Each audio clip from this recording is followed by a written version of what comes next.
Hello and welcome back. This is Mind Body Medicine for Chronic Pain, and my name is Sean Hershey. I am glad you're here with me again for Season 1, Episode 2 today. And I'm here recording this in early spring in Brooklyn, and it is a cold morning, and it is cold in this little home office. And I kind of feel like curling up and taking a nap, but I'm like, here I am with my cute little smart wool socks on. And rather than taking a nap, we are going to do a whole deep dive into what is TMS. So that is our topic for today. And I hope you get something. I shouldn't even say I hope. I'm pretty sure that you will get something out of this. Okay, so let's go. TMS is a term coined by Dr. John Sarno, who published his first book, which was called Mind Over Back Pain in 1982. In that book, he certainly talked about TMS. This is nothing new. This has been around for a long time. And yet, a lot of people have not heard of it. And the medical community, for some reason, continues to not take this seriously, even though the TMS theory and using the mind-body connection has been so helpful to so many people. Certainly, me, myself included. And yet this stuff remains often unknown. So we are going to shed a lot of light on it today, and we're going to talk about it. So TMS, it's a term coined by Dr. John Sarno. It stands for when he was first writing. It's an evolving concept, as all concepts are. It is an evolving concept. When he first started writing about it, it stood for attention myositis syndrome. Through his career and through more discovery, more work with patients, seeing more different outcomes, different ways to utilize TMS theory, different symptom presentations that this stuff works for and helps. He then began to call it tension myoneural syndrome. And as his career went on, I think this is true, TMS eventually stood for the mind-body syndrome, because the more that he practiced, the more that he realized these concepts apply to so many different symptoms, conditions, and presentations, which we will get into today. So, okay. The basic definition of TMS is that it is an umbrella term to describe all chronic pain, chronic symptoms, and chronic conditions that are caused by emotional and psychological factors. So, the number one question in this world of TMS healing often tends to be, is my, insert symptom here, TMS? Is my back pain TMS? Is my shoulder pain TMS? Do you think my IBS is actually TMS? Do you think my headaches are TMS? Do you think my hip pain is TMS? Do you think the pain in my foot, the pain in my the ankles, the pain in my knees, the fibromyalgia all over my body? Do you think my long COVID is TMS? My what is that? Like dizziness, chronic tinnitus or tinnitus. People say that either way, like chronic ringing in the ears. Is that TMS? Well, the answer is all of those could be. So let's look at it. All right, we're going to get back to is my insert symptom here TMS, and we're going to later in the podcast do an exercise where you will get to go through the diagnostic criteria yourself and make an empowered assessment with the information I'm sharing with you and make that assessment yourself. Okay, so pain is a danger signal, and pain is generated in the brain. Pain is always a danger signal. Pain is always generated in the brain. It feels like the pain is because, like for me, for example, my symptom imperatives with my IBS and my hip pain, it feels like, of course, the pain is coming from my hip. The pain is coming from my brain, because our brains create our experience of life. The brain creates all of our sensations. That's a process called, some call it predictive processing and some call it predictive coding. But whatever you call it, the fact remains true that the brain creates our experience of life and the brain creates all sensations. Okay, so I want to get into a little bit of the different names for TMS because there's so many different things to call this. TMS is a Dr. Sarno term. That's like the original term for this phenomenon. TMS equivalence. That is also a Dr. Sarno term. And the difference between TMS, so my impression is that when Dr. Sarno first started writing, um, and practicing using the TMS theory, TMS referred to musculoskeletal pain. Like this was like, I mean, back pain was his specialty. Uh, TMS referred to like back pain, shoulder pain, knee pain, hip pain, ankle pain. It's musculoskeletal pain.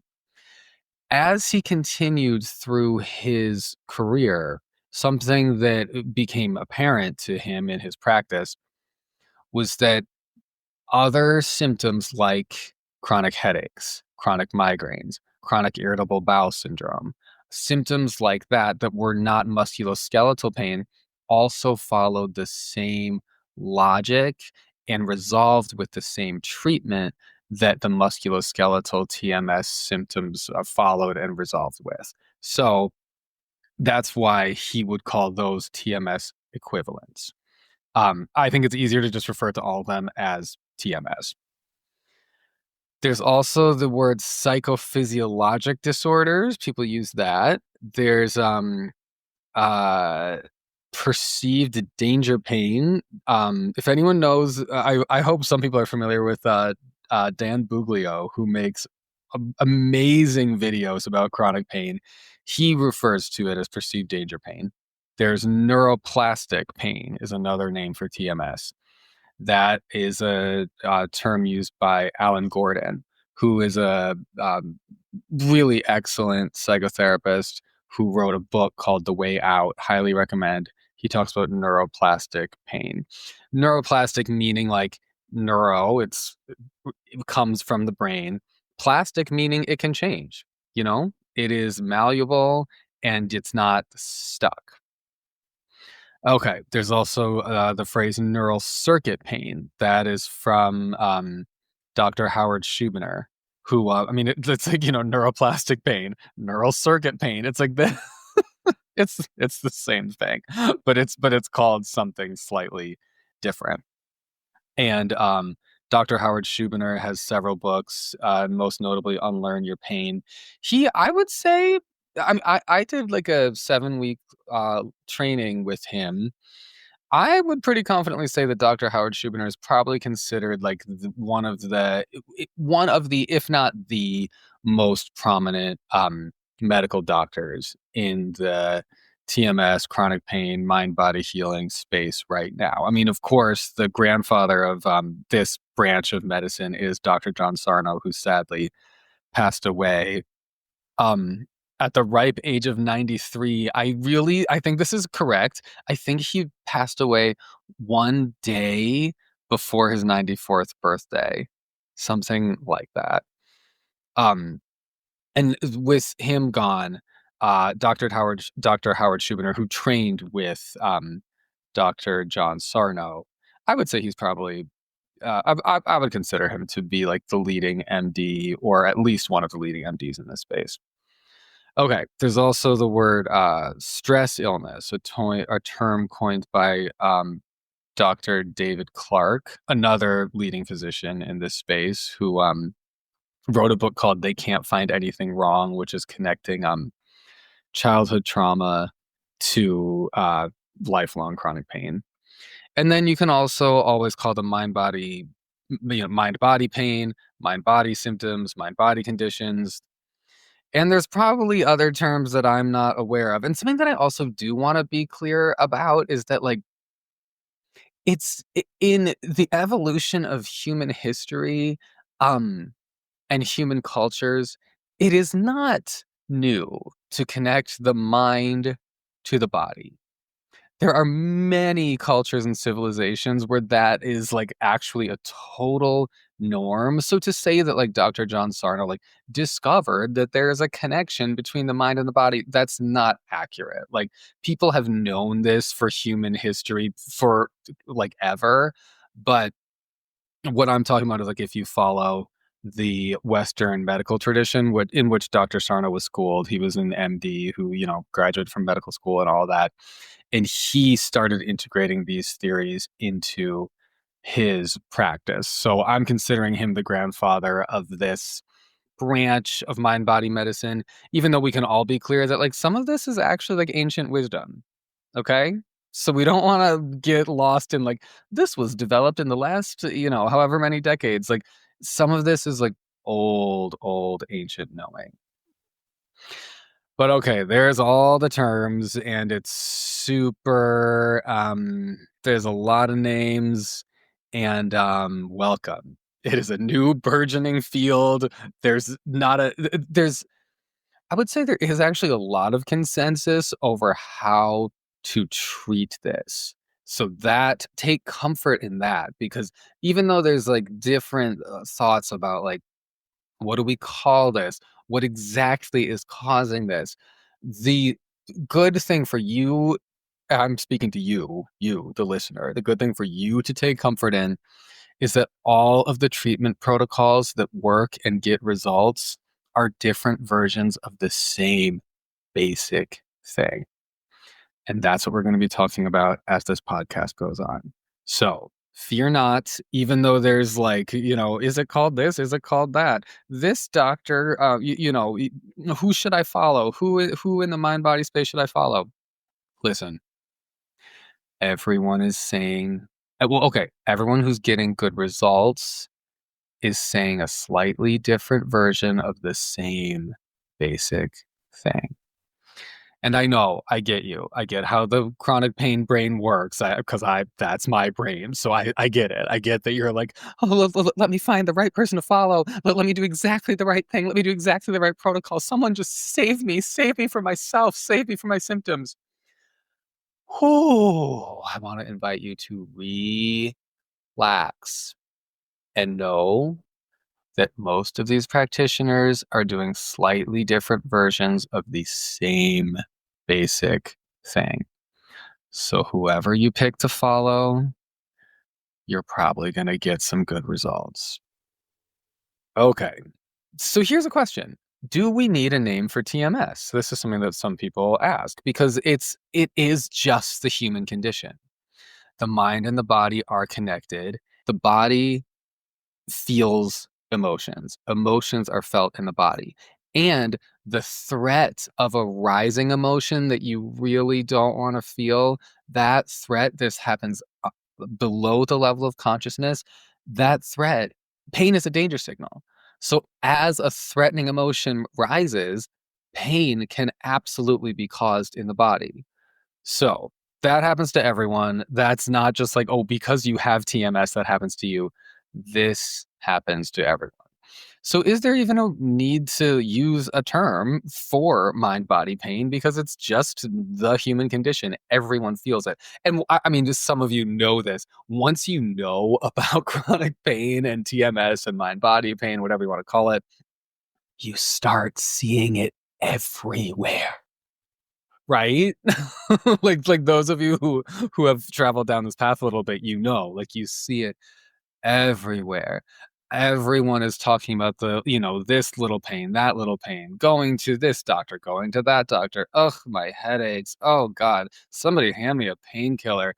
Oh, my foot has been killing me for like 2 years. My God, I got my guy. I got my guy who does my foot massage and blah blah blah. Fill in the blank. You see this everywhere because it's the human condition. So is it helpful to have a name for it? Honestly, okay, different people are going to have different answers for this. My answer is yes, it is helpful to have a name for it because when you first, for most people, like myself included, this is the story, as you know from my last podcast episode. The story is, what's wrong with me? Do I have, like, I'm going to take the IBS example. Do I have gut microflora imbalance? Do I have extreme food sensitivity?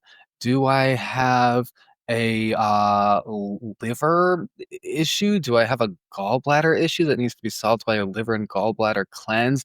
What's wrong with me?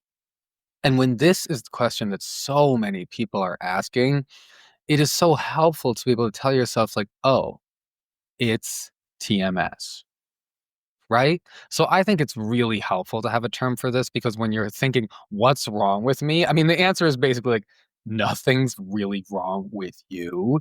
It's just TMS. So I do think it's helpful. But okay, what is TMS caused by? If pain is a danger signal, pain is not only caused by the fact that there's something structurally wrong with the body at the site of the pain. That is the old Western medical model paradigm of pain, and it's so limited.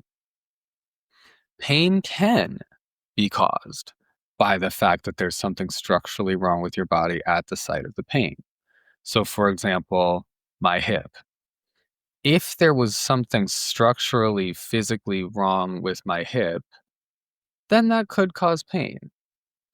If I had just been like, say like, okay, something structurally, physically wrong with it. An example would be like, I had just sustained a massive injury. I had just had, I don't know, say somebody slammed something super heavy into my side and my hip was really killing me. Yeah, there might be something structurally wrong with my hip if that happened, and it would hurt. You see in there that pain is a danger signal. That pain would be telling me, like, something is wrong here. This is dangerous. And it could really be caused by a structural problem that can happen. But that's so limited. That is one cause of pain, and it is just one cause of pain. And usually, folks, that is the cause of acute pain. It is rarely the cause of chronic pain. Okay? Structural problems with the body at the site of the pain are very, very unlikely to be the cause of chronic pain. And I know I know you because this is how I am myself. If you've been struggling for months, years, many years, a decade, several decades, that sounds like TMS to me. Okay, because pain can be caused by all different kinds of threats, particularly one, believing something is wrong with your body at the site of the pain. Two, feeling threatened by emotions you have not felt or you don't want to acknowledge or you don't want to deal with, and they are rising up. And three, feeling threatened by your true self, your desires, your drives, your needs, your like animal self, feeling like it's not okay to be yourself and that you are a threat. All of those things can cause pain, and those are the typical factors that cause chronic pain, which is why the treatments that focus on those three areas are the treatments that work. One, so I'm going to go back over this. One, pain caused by believing something's wrong with your body. So that is, what we're going to get into, the psychological work. Knowing that you're safe and knowing that your pain is not coming from a problem in your body. Two, feeling threatened by emotions that are rising up and you don't want to feel them and you don't want to acknowledge them. That is why doing the emotional work is so helpful, because the easiest way to teach your brain not to be afraid of your emotions is to feel them. Because when you feel them, it's like, I mean, it can suck. Like, yo, doing this work, I'm like, fuck. Like, there's some emotions that I really, really don't want to feel. And like, damn, like, because just initially I'm like, I would feel any emotion. I don't care. Like, I don't want to feel hip pain. I don't want to have IBS. Like, I would feel any emotion over this. And then some of the emotional material that I discover comes up and I really start like leaning into it and feeling it. And I'm like, oh God, oh, please. Like, Give me back the pain. Like this, I hate this. I hate this. So just know that emotional stuff, it's hard and it's painful. And there's a reason why your mind body system is protecting you from that. And then third, feeling threatened by your true self, and feeling like it's scary to just be you. And you are you all the time. Wherever you go, there you are. You are with you. And so the fear of being yourself, that follows you everywhere. So learning to trust yourself, learning to honor yourself, learning to feel safe within yourself, and learning to attune to yourself and recognize like you're just part of the universe, like you're just here. And so because you're here, okay, you belong and all your parts are okay. That's a phrase in parts work. It is why am I blanking on parts work? What is that called? Internal family systems therapy. There we go. I'm like, come on. Brain recall. Internal family systems therapy. The phrase no bad parts. That basically sums up the work of patiently attuning to yourself and learning to feel safe with yourself. There are no bad parts. So the reason I'm going through all of this is to make it clear 1, 2, and 3, chronic pain is most often caused by these 3 things. And therefore, the treatments, psychological work 1, emotional work 2, and patiently attuning to your true self 3, that's why those things really help. Okay, so now that we're like getting deep into that, the main question, let's get back to the question from the top. The main question people usually ask is my fill in the blank symptom here TMS? So let's talk about that. Is your symptom TMS?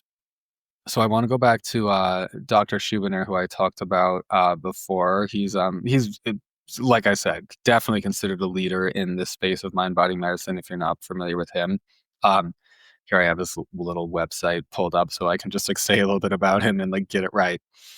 Dr. Howard Schubiner is an internist, and the director of the Mind Body Center at Ascension Providence Hospital in Michigan. He has authored more than 100 publications in scientific journals and books. He lectures regionally, nationally, and internationally, and blah, blah, blah, all this other impressive stuff. Author of 3 books, Unlearn Your Pain, Unlearn Your Anxiety and Depression, and a book called Hidden from View. He also helped develop a treatment modality for chronic pain based on TMS theory, which is called emotional awareness and expression therapy, or EAET, and it has been used in clinical trials and has actually been proven to be superior to obviously, because the usual treatment in the Western medical model is not good. EAET has proven to be superior to treatment as usual.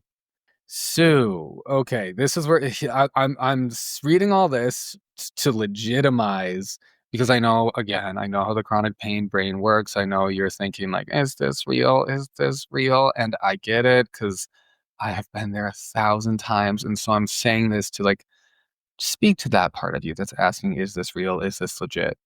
And I just want to say like, my answer is yes. And I hope you can take that in. And I hope that me reading Dr. Schubiner's credentials helps that part of you take this in. But okay, I did a training with Dr. Howard Schubiner where so it was a bunch of different medical and mental health professionals. And he was one of the main things was he was training us how to diagnose neural circuit pain, or, that's his way of saying TMS. They're all the same thing. So this is how he diagnoses this. And I'm telling you, people come from all over the world to Dr. Howard Schubiner to ask him the question, is my fill in the blank TMS? So he is like one of the leading experts on this. And he told me and a whole group of people how he goes through this diagnostic protocol. And I want to share that information with you because he was so chill about it. He was like, this is really not rocket science. So I'm going to go through his protocol for how he diagnoses neural circuit pain. And like, hi, do it on yourself. Like, hello.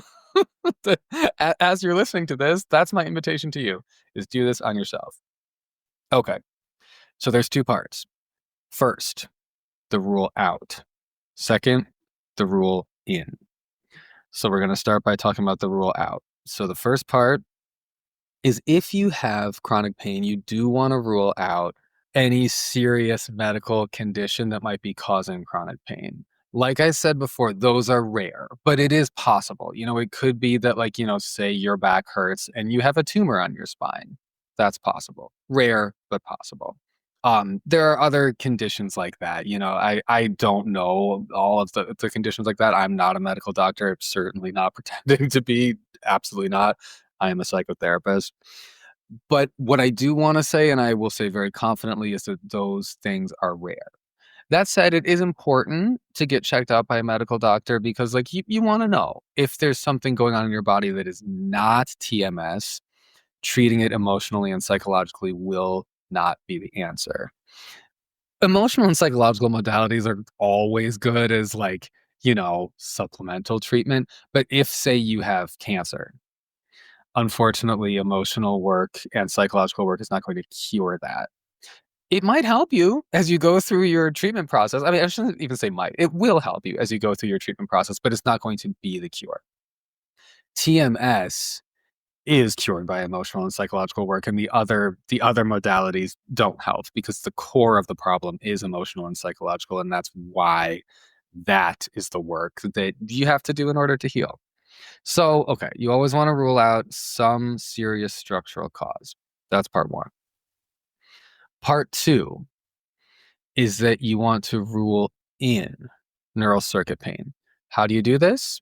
Dr. Schubiner says you use the FIT criteria. FIT, that stands for functional, inconsistent, and triggered. If you're a notes person, honestly, I would say, like, get out your notes app, get out your pen, and whatever you're going to write with.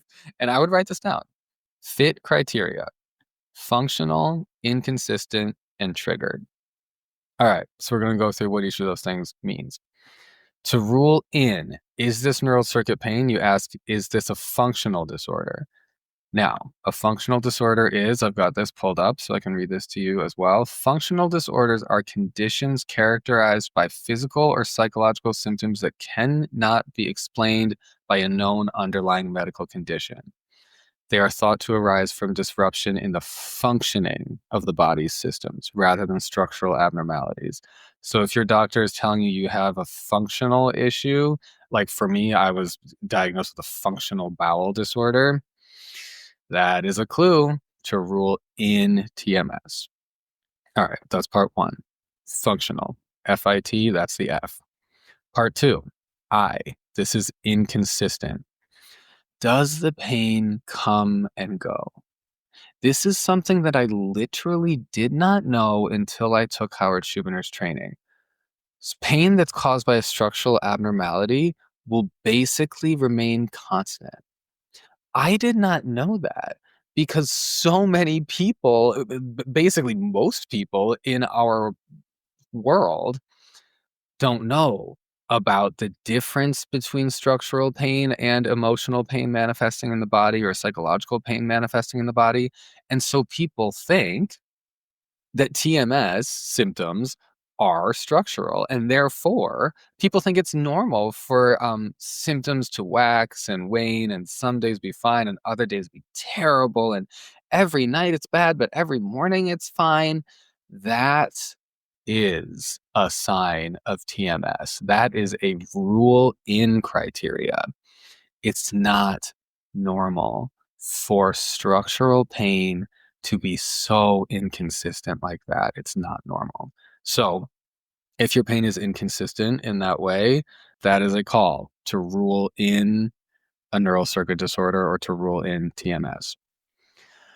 Okay, and neural circuit disorder, I shouldn't put it that way. Neural circuit pain, that's what it's called. It's not really considered a disorder.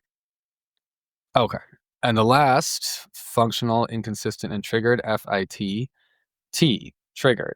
So this one I think is kind of funny because it's like it really like calls me and everyone who gets into this shit. It calls us all out. It's triggered by things that really shouldn't trigger pain.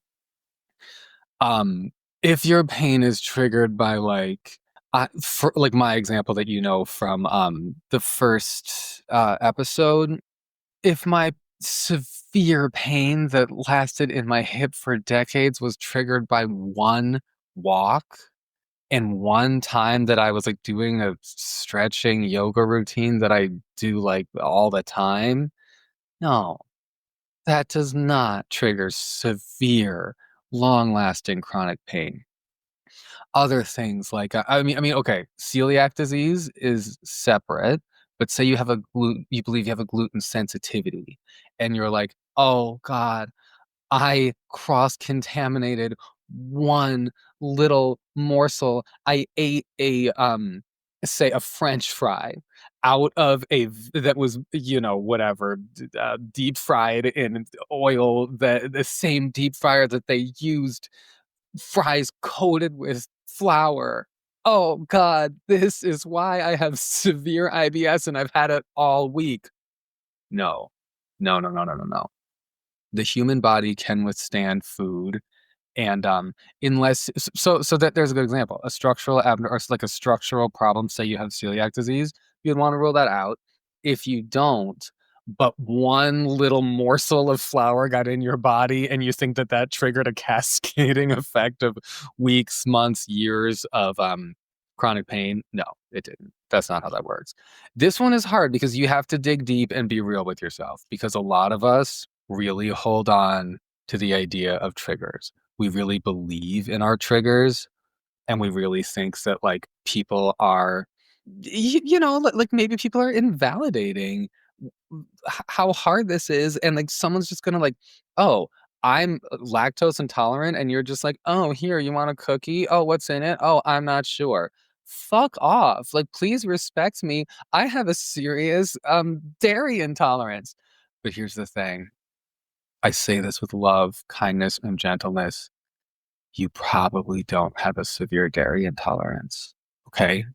You probably have TMS, and it's caused by emotional and psychological factors. And I just want to invite you to look at this, the FIT criteria. This is how to rule in TMS: functional, inconsistent, and triggered. Question your triggers. Question your triggers. Because there are many things where pain is triggered by things that should not trigger pain. They really shouldn't. Okay. So I just want to say to close that out, I want to remind you that Dr. Howard Schubiner, who is considered one of the leaders in this field, and people, like I said, come to him from all over the world for a diagnosis asking, is my fill in the blank TMS? I just want you to know that he was so empowering to all of us about making a diagnosis ourselves. And I want to pass that on to you, okay?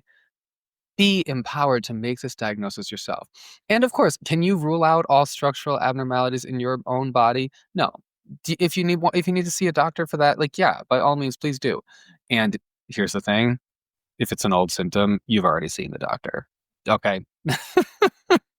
You know that. You've already seen the doctor and they would have discovered it. But say you're in a state of panic and you're like, I need one more opinion to calm my nervous system down. Great. Do that. Do that. But when it comes to ruling in using the FIT criteria, Dr. Schubiner empowered me and all the people that were in that training with me to make this diagnosis ourselves. I want to pass that on to you.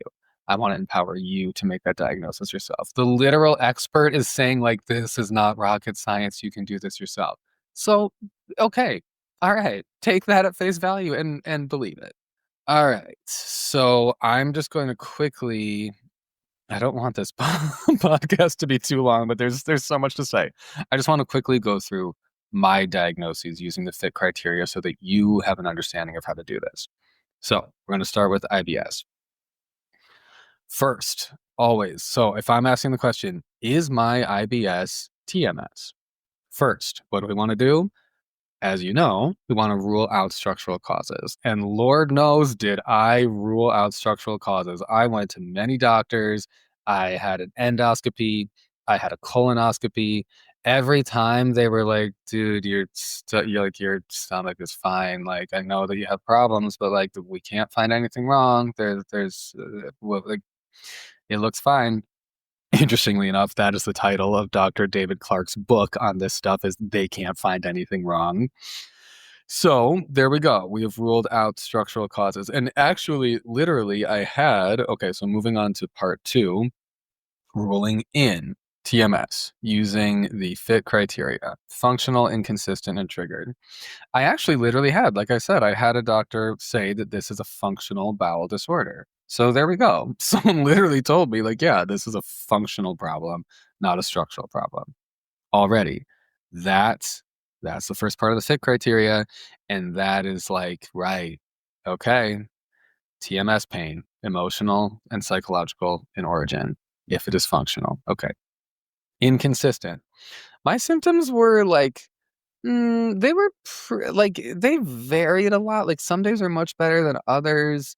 Certainly when I was stressed, they were a lot worse. Um, and if it were, say, like, say I had like a bacterial overgrowth and that was the main cause of the pain, would that change that much day to day? And especially, would it fluctuate with my emotional state? I doubt it. Yeah, I doubt it. So definitely inconsistent. Yep, that is there. Check and check. Check for functional, check for inconsistent. Triggered. Triggered by things that shouldn't trigger pain. Yeah. Now this is the hardest one because this involves unlearning things that felt at the time when I was really struggling with IBS and I was like really trying all these diets and so desperate to just get better. This involves some unlearning and some unlearning of like things that I hold like tenderly and preciously because it's part of my healing and part of my desperation to feel better. But yes, was it triggered by random shit that should not trigger severe pain? Absolutely. I mean, I thought that my pain was triggered by like eating a couple spoonfuls of like sweet rice pudding, like shit like that. They're like, no, no, no, no, no, no, no, no, no, no, no. That does not cause structural pain would not be caused by that. Like that is neural circuit pain. That is TMS. That is emotionally and psychologically based. So, okay, looks like, yep, my IBS, we can say confidently is TMS, and also the fact that it has improved so significantly to the point that it's like, I don't have chronic IBS anymore doing this work. I mean, that's another like clear piece of proof. But okay, I also want to go through the hip pain quickly because this one is a little more complicated. So my hip pain, ruling out structural causes. That's the first step. So let's okay, rewind. Let's start from number 1 again. We are ruling out structural causes. Now I went to chiropractors who like they found shit, you know? Like if you start digging around in your body, you will find what Dr. Sarno terms normal abnormalities. You'll find them. Like this disc doesn't look right. Your hips are, my hips are slanted, tilted, like they're not fully symmetrical. I have mild scoliosis in the bottom of my spine. Um, One doctor even said I have moderate scoliosis in the bottom of my spine.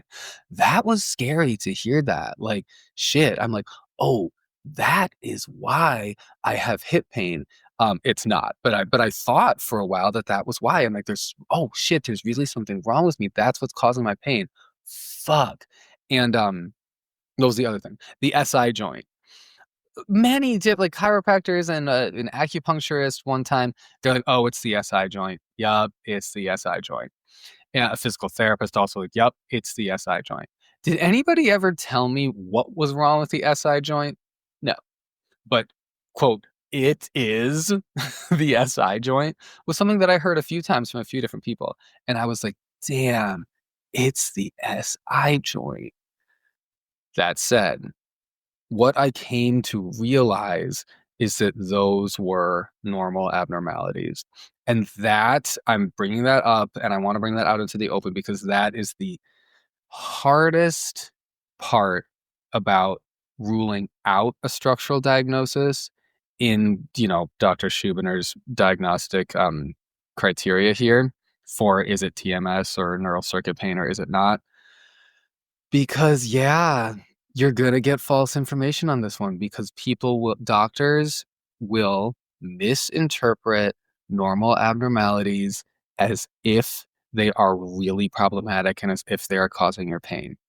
So you have to be careful about that because just because someone says you have a structural abnormality doesn't mean it's the cause of your pain. So that's where you have to go into this process with like a lot of your own like health literacy about your own body and knowing that normal abnormalities will be misdiagnosed as the cause for your pain.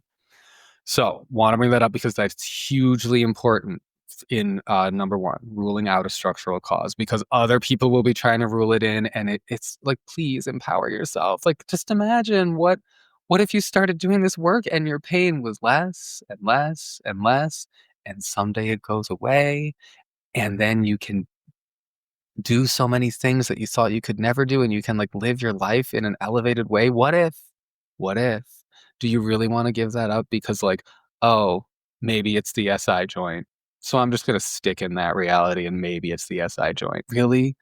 Like your life is better than that. You're worth it. Move out of that space. Okay, move out of that space.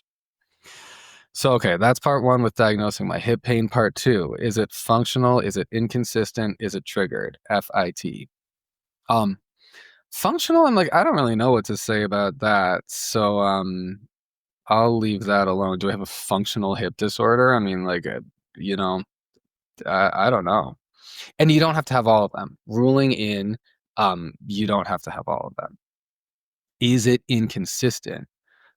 Oh, yeah. Even when my hip pain was bad, yeah, it was inconsistent. I will say the one thing that was consistent is that it was always there. Sometimes it was significantly worse than others, and sometimes it was significantly better than others, but it was always, always there. Ugh, so fucking frustrating. And honestly, it's still there at a very low level a lot of the time, which fucking kills me. I mean, it's like it's at such a low level. Even right now, I feel it at like a 0.5, which is nuts. It's like it's really like literally there right now. So subtle, but it's there. But it is inconsistent. Fit criteria, FIT. So, and something that's really helpful to notice is the inconsistency. Start paying attention to your emotions. Stop keeping the diary that's like, oh God, my hip hurt. Is it because what did I do? What did I do? Did I exercise yesterday? Did I lift anything? Did I this, that, the other thing? Start instead correlating like what's going on emotionally, thinking psychologically and emotionally rather than thinking physically and structurally. Because then you're going to start seeing, oh, these inconsistencies are not because I physically aggravated it. These inconsistencies are because of emotional triggers.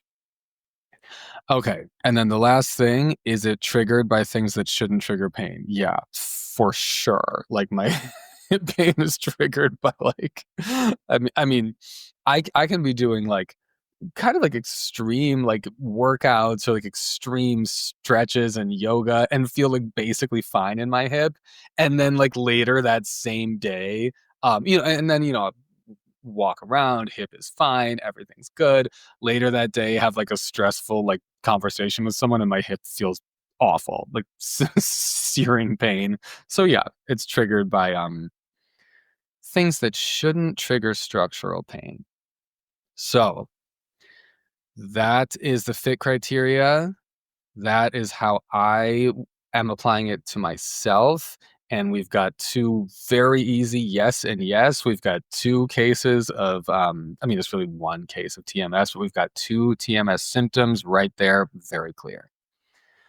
Okay. let me say this also. Injuries heal. If you believe that your trigger is from an injury that was, in the FIT criteria, FIT, you think your trigger is from an injury that was like last year, 3 years ago, 10 years ago. I say this with love because literally I thought this. No. Injuries heal. Ongoing pain is the result of emotions or brain conditioning, period.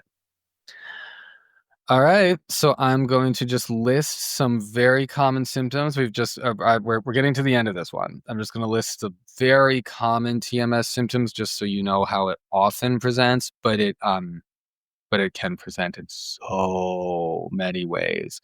But these are like the very common ones, so I want you to be aware of them.